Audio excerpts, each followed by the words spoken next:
Hello everybody and welcome to chapter 13 of the book of Shemot as we continue to travel through Tanach. Chapter 13 has 22 verses and it starts in the Koren Sachs Chumash on page 448 and 449. This chapter is actually going to bridge the end of Parshas Bo and the beginning of Parshas Beshalach, and it continues the immediate aftermath of the Exodus. Hashem gives the Israelites commandments designed to ensure that the memory of leaving Egypt will never be forgotten. And so the chapter will introduce two central mitzvot. Number one, the sanctification of the firstborn, and number two, the commandment of tefillin. Both are connected to remembering that Hashem brought the Israelites out of Egypt with a strong hand. The Torah also commands the people to remember and retell the story of the Exodus, particularly to future generations. And finally, the chapter describes the beginning of the journey itself, as Hashem leads the Israelites out of Egypt not by the shortest route, but through the wilderness, accompanied by the pillar of cloud by day and a pillar of fire by night. This chapter repeatedly emphasizes the firstborn because the final plague in Egypt was the death of the Egyptian firstborn. The Israelite firstborn was spared, and therefore they are symbolically dedicated to Hashem. In practice, even nowadays, a firstborn son is redeemed through a ceremony called Pidyon Haben, and a firstborn donkey, the only non-kosher animal with this law, must be redeemed with a lamb. These practices serve as a reminder that the Israelites' survival in Egypt was an act of divine protection. This chapter also introduces the commandment of tefillin. Tefillin are small black leather boxes containing passages from the Torah, worn on the arm and the head during weekday morning prayers. The passages inside the tefillin include texts that speak about the Exodus from Egypt, reinforcing the idea that Jewish faith and identity are rooted in that moment of redemption. The Torah commands us to wear tefillin as a sign upon our hands and a reminder between our eyes, which expresses the idea that the memory of the Exodus should influence both our actions, our hands, and our thoughts, our head. This chapter features an additional 6 mitzvot, 4 positive commandments and 2 negative commandments. According to the Sefer HaChinuch, those mitzvot are the commandment of sanctifying the firstborn in the land of Israel. Number 2, to not eat chametz on Pesach. Number 3, that chametz not be found in our possession on Pesach. Number 4, that we have to retell the story of the Exodus from Egypt.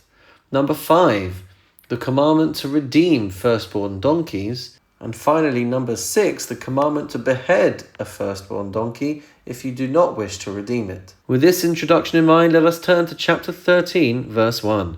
Vaydaber Adonai el Moshe lemor. Hashem said to Moshe, saying, verse 2, Kadesh li, chol bechor, consecrate every firstborn to me. Peter kol rechem bivnei Yisrael, ba'adam v'abahema lihu. The first to emerge from every womb among the children of Israel, of man and animal, is mine. Verse 3, Vayomer Moshe el ha'am, Moshe said to the people, Zachor es hayom hazeh, remember this day, Asher yitzasem mitzrayim mebeis avadim, the day you left Egypt, the house of slavery. Ki b'chozek yad, for with a strong hand, Hotzi Adonai eschem mizeh, Hashem removed you from here, V'lo ye'achel chametz, and therefore chametz may not be eaten.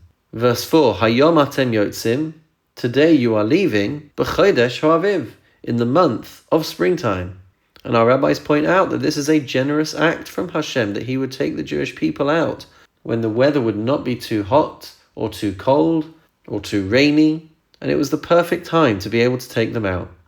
Verse 5, V'haya chi yiviacha Adonai el eretz ha'knani, and it shall be that when Hashem brings you into the land of the Canaanites, V'achiti and the Hittites, V'haemori and the Amorites, V'achivi and the Chivites, V'ayevusi and the Jebusites, Asher nishba la'avosecha lases lach, to the land that he promised your ancestors, Eretz zavas chalav u'dvash, a land flowing with milk and honey, Va'avadata eso avoda hazos b'chodesh hazeh, you shall keep this service, this ceremony in this month. Verse 6, Shivas yamim tochel matzos, for 7 days you shall eat matzos, uvayom hashvi'i chag ladonai, and on the 7th day there shall be a festival to Hashem. Verse 7, Matzos ye'achel es shivas hayamim. Matzos shall be eaten throughout the 7-day period. V'lo ye'ira'eh lecha chametz. And no chametz may be seen. V'lo ye'ira'eh lecha se'or. Nor may any leaven be seen. B'chol gevulecha. In all your borders. Verse 8, V'higadata levincha bayom hahu lemor. And you shall tell your child on that day, Ba'avur zeh asa Adonai li b'tseisi mimitzrayim. It is because of this that Hashem acted on my behalf when I left Egypt. Verse 9, V'haya lecha la'os al yadacha. And it shall be a sign for you on your arm, u'lezikaron beinei necha, and a reminder between your eyes, leman tihiyeh Toras Adonai b'ficha. So that Hashem's Torah, His teaching, may be in your mouth and on your tongue. Ki biyad chazakah hotziyacha Adonai mimitzrayim. For with a strong hand Hashem brought you out of Egypt. Verse 10, V'shomarta es hachuka hazos lemoadah. Verse 10, V'shomarta es hachuka hazos lemoadah miyamim yamima. Celebrate this law each year at its set time. Verse 11, V'haya ki v'yacha Adonai el eretz haknani. And it shall be when Hashem brings you to the land of the Canaanites, Ka'asher nishba lecha v'lavosecha, as He promised you and your ancestors, u'nesana lach, and He gives it to you. Verse 12, V'havarta kol peter rechem ladonai. Then you shall set apart every first issue of the womb to Hashem, v'chol peter sheger behema, asher yeh lecha hazcharim ladonai. And every male firstborn of your animals should be for Hashem. Verse 13, V'chol peter chamor, and every firstborn donkey, tifter beseh, you shall redeem with a lamb or a kid. V'im lo sifter, and if you do not redeem it, v'arafto, you must break the donkey's neck. V'chol b'chor adam bevanecha tifter, and you must redeem every firstborn among your sons.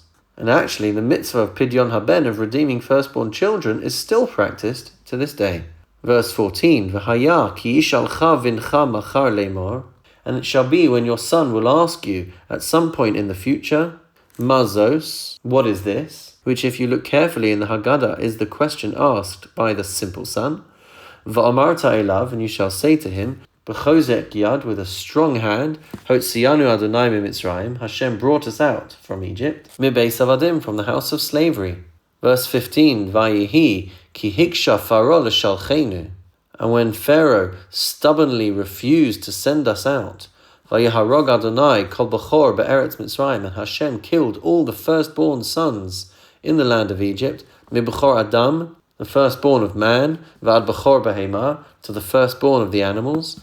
Al kain, therefore, ani zoveach l'Adonai, I offer to Hashem kol peter rechem hazcharim, all firstborn males, v'chol b'chor banai efter, and I will redeem all of my firstborn sons. And the final verse of Parshas Bo, verse 16, V'haya la'os al yadacha, and it shall be a sign on your arm, in which our rabbis explain that the way in which this word yadacha is written indicates that it should be your weaker hand on which you wear your tefillin.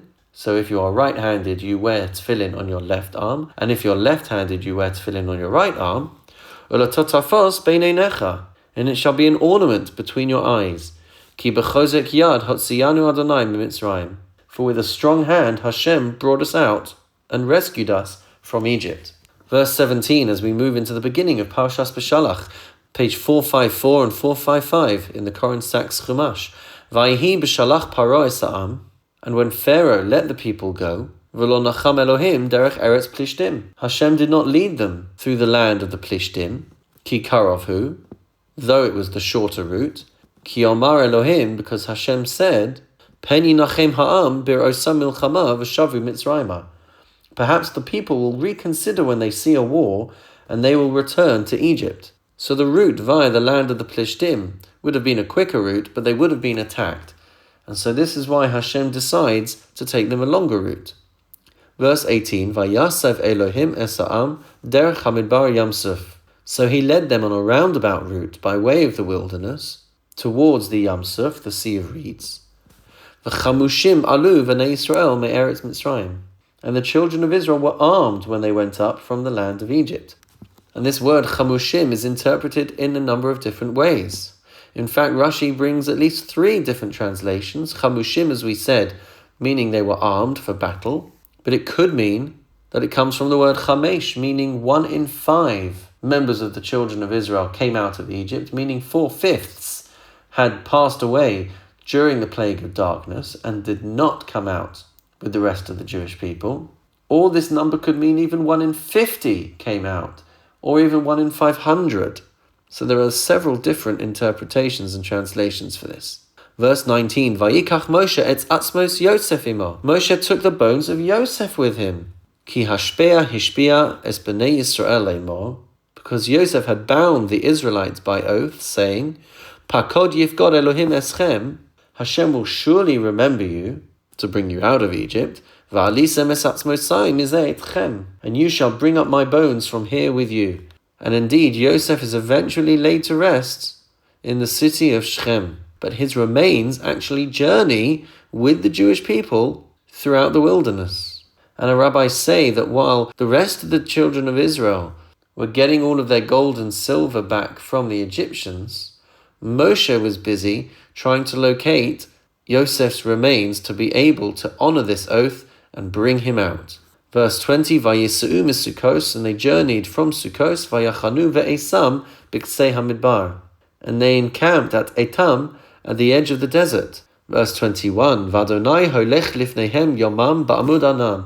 Hashem went before them by day in a pillar of cloud, lanachosam haderech, to guide them and lead them on the way, v'layla, and by night, ba'amud eish leha'ir lahem, in a pillar of fire to give them light, laleches yomam v'layla, so that they could travel by day and by night. And finally, verse 22, lo yamish amud ha'anan yomam, va'amud ha'eish layla lifnei ha'am. He did not remove the pillar of cloud by day or the pillar of fire by night from before the people for the entire time that he led them through the desert. And that brings us to the end of chapter 13. In chapter 14, the drama will flare up once again as Pharaoh has a change of heart and chases after the children of Israel, blocking off their route by the Red Sea. What will happen next will be one of the greatest miracles ever to take place in Jewish history. I look forward to learning that chapter with you, and in the meantime, have a wonderful and meaningful day.